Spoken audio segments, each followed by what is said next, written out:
क्रमांक 216, 217 मूलनिवासी नगर, वडारवाडी, सुभेदार रामजी आंबेडकर नगर हे 24 मार्च 2025ला महानगरपालिकेचे आयुक्त श्रीकांत यांनी पूर्व सूचना न देता अतिक्रमणाच्या नावावर उद्ध्वस्त केलेले आहे आणि 26 मार्च 2025 पासून या परिसरातील त्यांची घरे झोपड्या उद्ध्वस्त झालेली आहेत।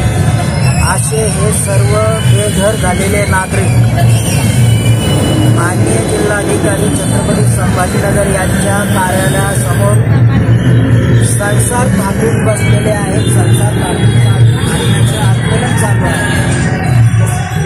आज या आंदोलनाला जवळपास 129 दिवस झाले, 4 महिने निघून गेलेले आहेत।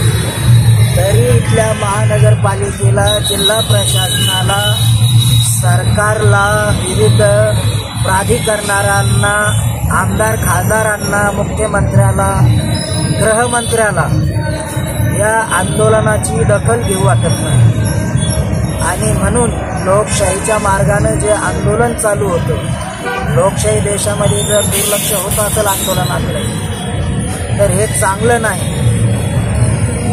म्हणून या सर्व बेघर नागरिकांनी सरकारला ज्या आंदोलनाच्या भूमिका कळतात किंवा त्या शस्त्राचं जास्त भीती वाटते, त्या शस्त्राचा वापर आज 1 ऑगस्ट 2025 पासून साहित्यरत्न अण्णाभाऊ साठे यांच्या जयंतीचं औचित्य साधून, कारण अण्णाभाऊ साठेंनी जो लढा, वंचितांचा लढा उभारलेला आहे आणि म्हणून त्यांनाच अनुसरून, त्यांच्या विचाराला अनुसरून आज हे सर्व आंदोलन करते व आम्ही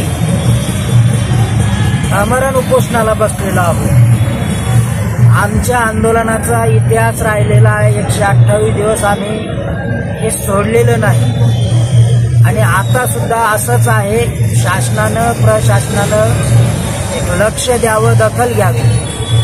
हे जे लोक आहे हे आजारी आहे, कोणाला बीपी, शुगरच्या गोळ्या चालू आहे, तरी आंदोलन चालू आहे आणि जर शासनाला यांचे मुर्दे बघायचे असेल आणि यांचे मुर्दे बघून समाजामध्ये तिटकारा निर्माण होऊन या राज्यामध्ये, शहरामध्ये जर हिंसा घडली तर त्याला सर्वस्वी जबाबदार जिल्हा प्रशासन, महानगरपालिका, इथले आमदार, खासदार, पालकमंत्री आणि सर्व राज्य सरकारची यंत्रणा जबाबदार राहील असं मला या प्रसंगी आंदोलनकर्त्यांचा प्रवक्ता म्हणून सांगायचं आहे। तरी सर्व संबंधितांनी लवकरात लवकर दखल घ्यावी, नाहीतर इथून मुर्दे पडत राहिले तर हे आंदोलन उठणार नाही। धन्यवाद। जय भीम, जय मूलनिवासी।